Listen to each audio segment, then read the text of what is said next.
예, 네팔 대홍수로 우리 국민도 고립되거나 연락이 끊긴 가운데 정부가 긴급 대응 태세에 들어갔습니다. 여야도 모든 지원을 다하겠다고 한 목소리를 냈는데요. 관련 내용을 포함한 정치권 이슈들 서영주 전 더불어민주당 상근 부대변인, 김종혁 전 국민의힘 최고위원 두 분과 함께 자세히 짚어보겠습니다. 두 분 어서 오십시오. 네, 안녕하십니까. 예. 자, 이재명 대통령이 수석 보좌관 회의를 수년하고 네팔 홍수 관련 우리 국민 피해 긴급 점검 회의를 주재했습니다. 내일로 예정됐던 민주당 의원들과의 오찬도 수년하기로 했는데 일단 이 네팔 사태 대응에 좀 집중하는 모습인데요. 당연히 집중을 해야죠. 네팔에서 지금 초유의 산사태와 대홍수가 나서 많은 인명피해가 있었고 특히나 우리 국민들이 지금 실종 상태에 있습니다. 그리고 10명이 구조된다 하더라도 고립된 상황이고요. 이게 상황이 녹록지 않습니다. 우리 국민뿐만 아니라 네팔의 국민들의 사상자, 정말 이거는 뭐 인도적인 차원에서 같이 고민하고 구조의 힘을 보탤 수 있으면 보태야 되는 상황이기 때문에 지금 내부적으로 어떤 그 갈등 구조라든지 그다음에 새로운 지도부와 어떤 국정구상에 속도를 내는 게 당연하다고 하겠지만 사실 이게 전체를 봐야 되는 대한민국의 대통령으로서는 국제사회에서의 우리 대한민국의 역할 이런 부분을 고민해야 될 땐 수년해야 되는 게 맞는 것 같고요.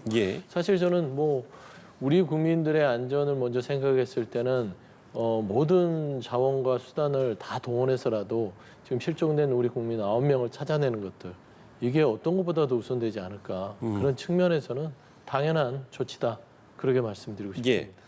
정부에서도 신속 대응팀 오늘 네팔로 파견한 상황인데 지금 이 상황들 좀 어떻게 보고 계세요? 그 이제 재난에 대비한 그 재해를 막을 수 있는 가장 최선의 방책은 미리 준비하는 것이다. 뭐 이런 얘기가 있어요. 뭐 to be prepared 뭐 그렇게 얘기를 하는데 근데 사실은 지금 네팔에서 발생한 저 자연재해는 어떻게 보면은 이제 전 지구적인 온난화와 함께 이루어지고 있는 거잖아요. 그래서 대비하기가 참 거의 불가능에 가까운 것이어서 그리고 네팔에 있는 그 수많은 빙하호들이 있지 않습니까? 그 빙하호들이 보면 이제 자연적으로 형성되는 호수들인데 그게 뭐 콘크리트 댐으로 막아놓은 게 아니잖아요.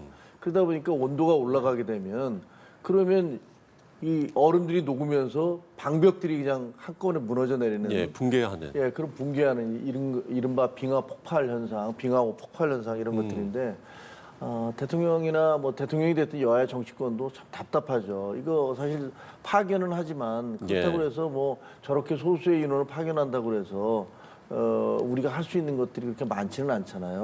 그러니까 가서 아마 그 영사관이라든가 대사관 그리고 네팔 정부하고 협조를 해가면서 하루라도 빨리 우리 실종된 교민들 그리고 우리 근로자들을 이렇게 찾아낼 수 있도록 그런 노력을 기울일 거라고 생각합니다만 상황을 봐서는 어떻게 보면 이제 우리가 좀 구조대도 다시 좀 같이 보내는 그런 일들이 필요하지 않을까라는 생각이 듭니다.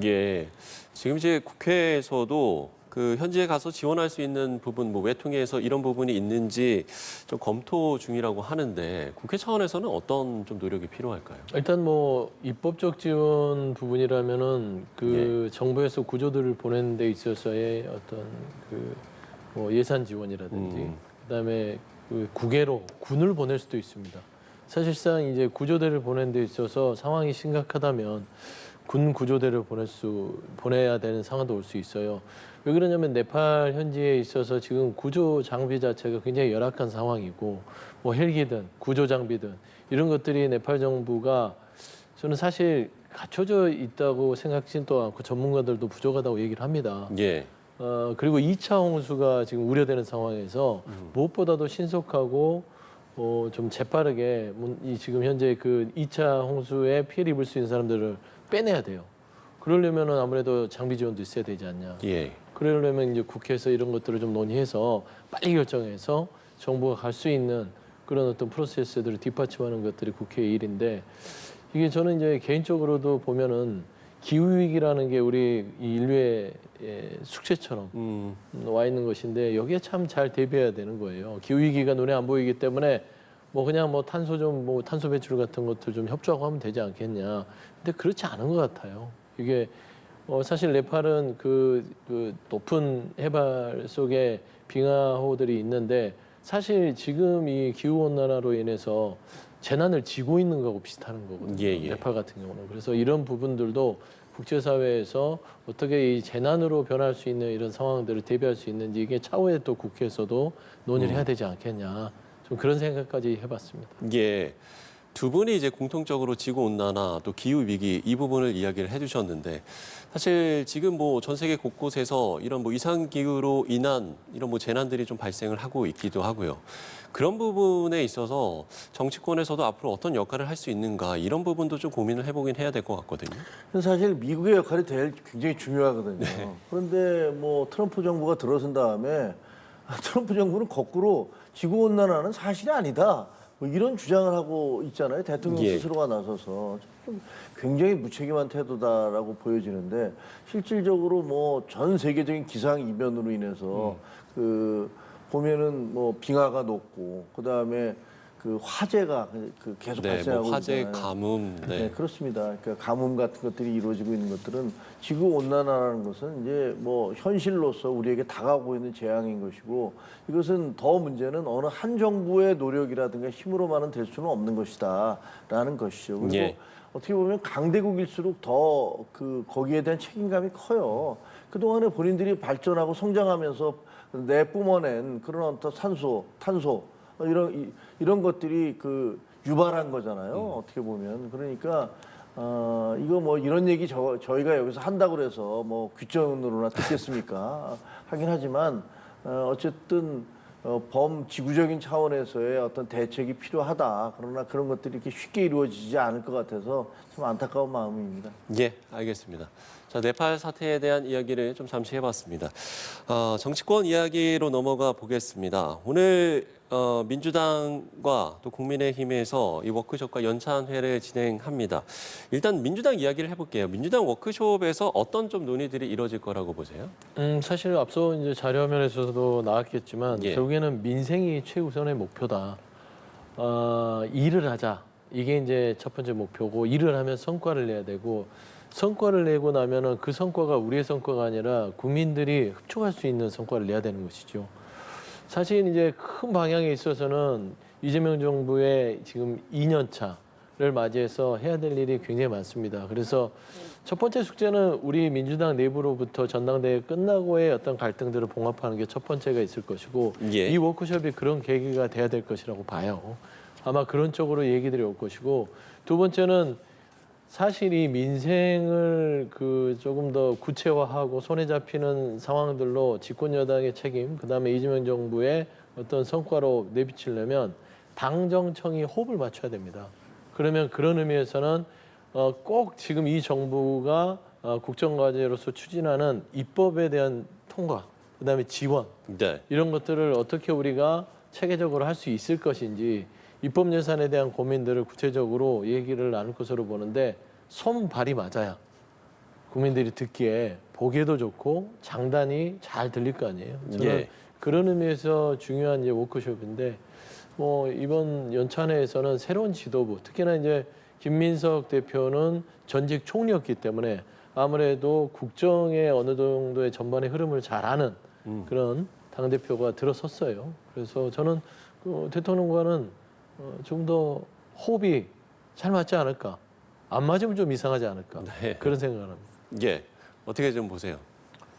아니 뭐 지금 저 민주당도 그렇고 국민의힘도 그렇고 1박 2일로 다 연찬회를 하고 있잖아요. 그런데 뭐 각자가 지금 상당한 문제점들을 안고 있습니다. 양당 모두가. 민주당 같은 경우도 뭐 이번에 대표가 새로 뽑히셨지만 대표 경선 과정에서 아주 심각한 내홍, 갈등 이런 것들이 벌어졌고 그다음에 그게 끝난 이후에도 뭐 저 유시민 작가 이른바 어떤 진보 진영에 상당히 오랫동안 멘토 역할을 했던 분이 나서서 뭐 이게 왕정으로 돌아가고 있다, 오만한 권력이다, 뭐 이런 식으로까지 비판을 하고 있기 때문에 사실 민주당은 굉장히 심각한 상황인 게 맞아요.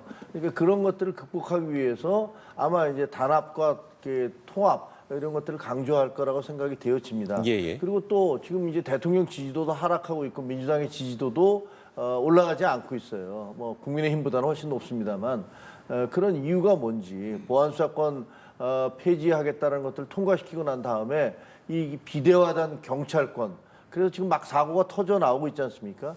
아마 이것이 뭐 보안수사권이 지금 현재 있는데도 그런데 만약에 보안수석관마저 없어져 버리고 난 다음에는 그 모든 방어 장치가 다 무력화되고 난 다음에 터져나온 일들을 과연 어떻게 뒷감당할 수 있을 것인지 이런 부분들에 대해서 저는 아마 민주당 의원들이 모여서 335 모여서 많은 얘기를 할 거라고 봅니다.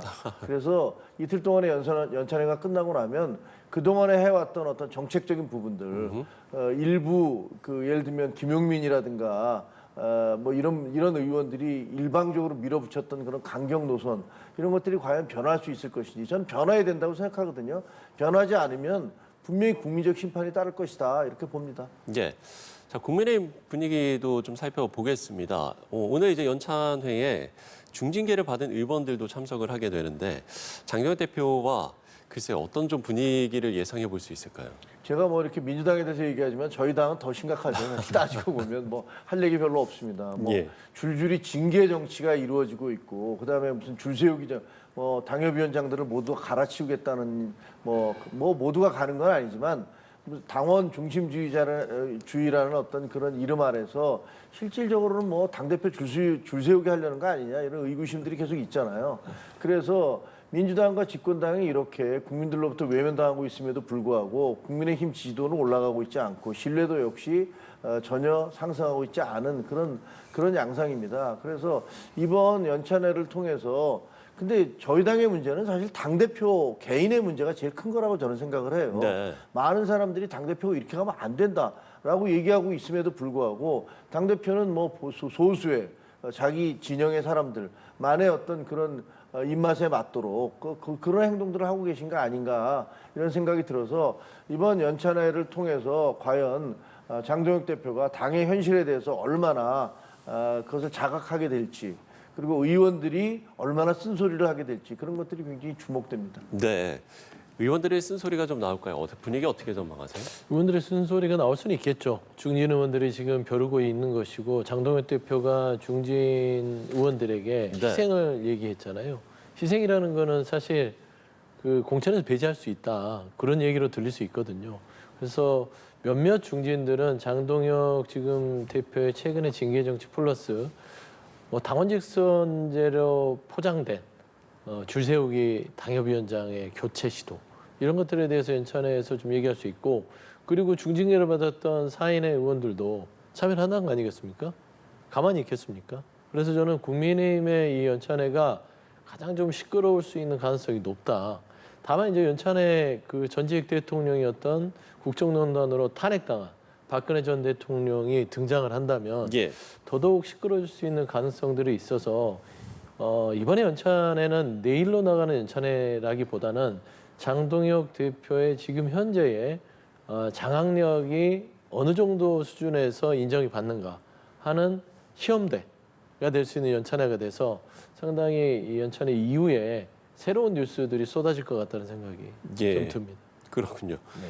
말씀해 주신 대로 국민의힘 연찬에서 가장 주목되는 것 중에 하나가 바로 박근혜 전 대통령의 참석인데요. 관련해서 저희가 여야의 발언을 듣고 오시겠습니다. 국민의힘은 박근혜 전 대통령을 공식 초청해 당이 나아가야 할 방향에 대한 조언을 구한다고 합니다. 참으로 기이한 과거 퇴행이 아닐 수 없습니다. 연찬의 슬로건이 오늘을 딛고 내일을 연다라고 합니다. 그러나 헌정 질서 훼손으로 사법적 심판을 받은 전직 대통령을 불러내어 열 수 있는 내일은 없습니다.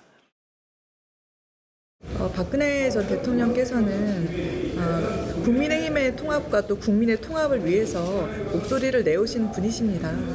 지난 지방선거에서부터 여러 가지 민생을 살피고 또 국민들께 필요한 목소리를 내오신 분이십니다. 국민의힘 연찬회에서도 박 전 대통령께서 귀한 말씀을 많이 해주실 것으로 예상하고 있습니다. 예, 민주당에서는 퇴행, 헌정질서 모욕 이렇게 좀 비판의 목소리를 내고 있습니다. 김 전 최고위원께서는 어떻게 보세요? 박근혜 전 대통령의 저는 기본적으로 참석이요? 박근혜 전 대통령뿐만 아니라 네네. 그 전직 대통령들이 그 퇴임 이후에는 본인이 어떤 당 출신이든 간에 특정 당이 아니라 본인을 배출한 당이 아니라 국민 전체를 위한 통합에 노력을 해야 된다라고 생각합니다. 예, 물론 예. 팔이 안으로 굽으니까 자기를 배출한 당을 더 아끼고 사랑하는 건 뭐 당연한 거겠지만 그래도 어쨌든 퇴임 대통령으로서는 국민 전체의 통합에 앞장서는 게 맞다라고 생각하는데 이거 뭐 국민의힘 민주당 할 거 없이 너나 없이 지금 전직 대통령들을 불렀던 전력이 있거든요. 2024년 부산 총선에서 그 문재인 대통령을 소환하지 않았습니까? 거기서 선거운동을 시키고 그다음에 실제로 국민의힘도 지금 그 박근혜 전 대통령이나 이명박 전 대통령이 이번 지방선거에서 어떤 특정 지역을 방문한다든가 이런 일들 했는데 별로 좋아 보이지는 않습니다. 그리고 이제 국민의힘에서 연찬회를 하는데 예. 박근혜 대통령을 뭐 모셔다가 어떤 얘기를 듣겠다라고 얘기하는 것들이 어떤 효과가 있을까를 잘 모르겠어요. 아마 그런 것 같아요. 원내 대표의 입장에서는 이게 지금 당 대표하고의 갈등이 좀 있거든요. 원내 대표와 정점식 원내 대표와 장도영 대표 간의 갈등이 있는데 그런 갈등을 박근혜 전 대통령을 불러서 네네. 말씀을 들음으로써 저분이 이제 아마 당이 이렇게 가면 안 됩니다. 통합으로 가야 됩니다. 뭐 이런 말씀을 하면은 그것 자체가 장도영 대표에게는 뭐 가능한 많은 사람들을 쳐내고 뭐 내 중심으로 가겠다라고 이렇게 얘기하는 분에게는 대표에게는 아마 좀 견제가 되기도 하고 경고가 되기도 하고 이럴 거라고 생각이 되어져요. 그래서 불렀나라는 생각이 들기는 하지만 전직 대통령을 모셔다가 당의 문제를 해결하겠다고 하는 그런 의도가 있다면 그것도 좀 이상한 거고요. 네. 그리고 어차피 당이 과거보다는 미래로 가야 되는데 글쎄요. 저는 아무튼 좀 별로 이렇게 적절해 보이지는 않는다라는 생각이 듭니다. 예. 그럼 이제 박근혜 대통령은 어떤 메시지를 내놓을까요? 똑같은 소리 할 겁니다. 뭐 국민 통합, 뭐 보수 통합, 국민에게 사랑받으려면은 뭐 사실상 우리 안에서 똘똘 뭉쳐야 된다. 빤한 소리 할 거예요. 박근혜 전 대통령이 정책 메시지가 사실 신념과 가치가 굉장히 뚜렷했던 분은 아니었어요. 네. 본인의 이제 그 보수에서의 뿌리는 본인 아버지인 박정희 전 대통령과 이어지는 그 어떤 맥락에서의 박근혜 전 대통령이 있었던 것이라서 메시지에 대해서는 항상 똑같은 말을 했던 것 같아서 큰 기대는 없는데 다만 저는 참 국민의힘이 딱하다. 오죽 쓸 자산이 없으면 탄핵을 당했던 정치적으로 실패한 전직 대통령을 현실 정치로 끌어들였어요. 근데 그거를 가만히 들여다보면 없어요. 자산이. 예를 들면 이명박 전 대통령 친이계는 친윤계와 한 몸이 돼서 같이 몰락했습니다. 예를 들어서 윤석열을 탄생시켰던 건 친이계의 세력들이 대다수였고 친이 세력들은 결국에는 윤석열과 함께 몰락했는데 그러면 남는 건 친박 세력이에요. 박근혜 전 대통령은 그래도 보수에서는 스토리가 있잖아요. 이명박 전 대통령도 따지고 보면 국민의힘의 보수의 스토리를 가졌던 분은 아닙니다. 외부에서 영입된 인사고 예. 내란을 일으키고 감옥에 있는 윤석열도 사실 갑자기 하늘에서 떨어진 외부 인사입니다. 그러니까 이 스토리를 만들 수 없죠. 그러다 보니까 결국에는 써서서 안 돼. 예를 들면 고금리 불법 사채에 손을 댈 수밖에 없는 그런 상황이 돼버렸다.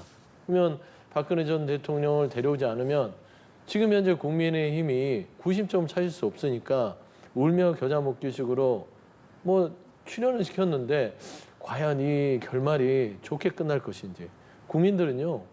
물론 이제 보수 안에서는 박근혜 전 대통령에 대한 향수가 있을지언정 이게 또 국민의힘이 과거로의 태행으로 가는 그런 또 모습이 아닐까라고 봤을 때는 슬로건이 무슨 그 미래로 나가자라는 슬로건으로 알고 있어요. 과연 미래로 나갈 수 있을까요? 저는 그냥 장동혁 대표의 폭주를 막으려는 하나의 그냥 임시방편용 등장을 박근혜 전 대통령에게 지은 게 아닌가. 그 이상 그 이하도 생각이 되지 않는 그런 장면이다 그래 봅니다. 예, 알겠습니다. 오늘 이야기를 여기서 마무리 짓겠습니다. 서영주 전 더불어민주당 상근 부대변인, 김종혁 전 국민의힘 최고위원 두 분과 함께했습니다. 오늘 말씀 고맙습니다. 감사합니다.